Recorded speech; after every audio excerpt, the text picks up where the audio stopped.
somebody told me a wonderful story, which you should know because you might, draw comfort from it. This guy was pretty experienced. He'd taken fairly high doses of mushrooms before, and he took a 6-gram dose on a Saturday evening in his apartment in LA. And this heart thing began to develop that he identified as a fibrillation or something. So he tried to hold it back and not notice, and it kept getting stronger and strong. It never lets you do that, by the way, the not noticing. It's a paradox. You didn't take this to not notice. So eventually he becomes thoroughly alarmed, and he tries to call a couple of his friends. Well, it's Saturday night. Nobody's home. So then just this tremendous sense of abandonment settles over this guy. His friends aren't there when he needs them. He's going to die here in his apartment and be found days later, so forth and so on. And he gets this ball rolling, see? So finally he despairs. He's a psychotherapist, an MD, blah, blah, everything. He despairs. He calls 911.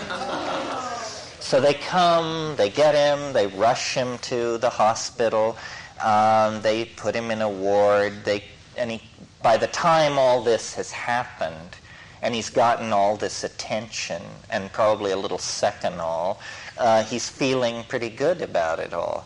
So then he says to the guy on duty, he says,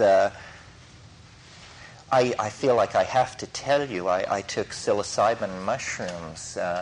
Do you think that brought this on?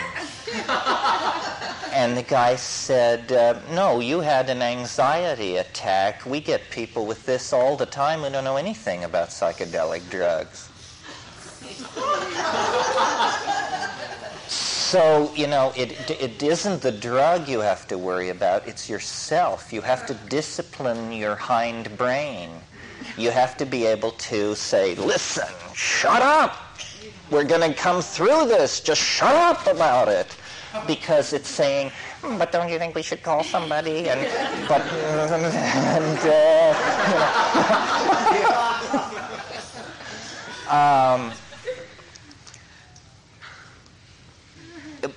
We shouldn't treat it with such levity because it is a serious issue. I mean, I've been in many circumstances where vital signs seem to have fallen so low in my own perception that I just was saying to myself, keep breathing, keep looking, keep breathing, keep looking. And I felt, that I was in a submarine 5.5 miles down. Easy does it through here. Breath, attention, breath, attention. Because you have the feeling that if you don't keep your attention on your breath, you will simply stop breathing. Well, now, it's interesting. People who don't worry much about psychedelics, you tell them a story like that, and they say, well, isn't that the bit that you take these drugs and you think you're dying and then you get straight and then you don't die and then you're really happy? Isn't that what it's supposed to do? I thought that was what it was about. Well, in fact, if you go back into the literature, in the 1960s, the Tibetan Book of the Dead crowd was saying, you will be flung from hell to paradise and back again on about a 40-minute schedule for several hours. And they prepared themselves for these bad trip situations by anticipating it. And I don't really think there's that much to it. I think your mind is very fragile in that state. And, a bad thought quickly becomes a cascade. And you have to know how to stop these cascades. Hey there, thanks for listening. Wizards of Word is a passion project of mine, and every like, comment, and subscribe really helps the channel out.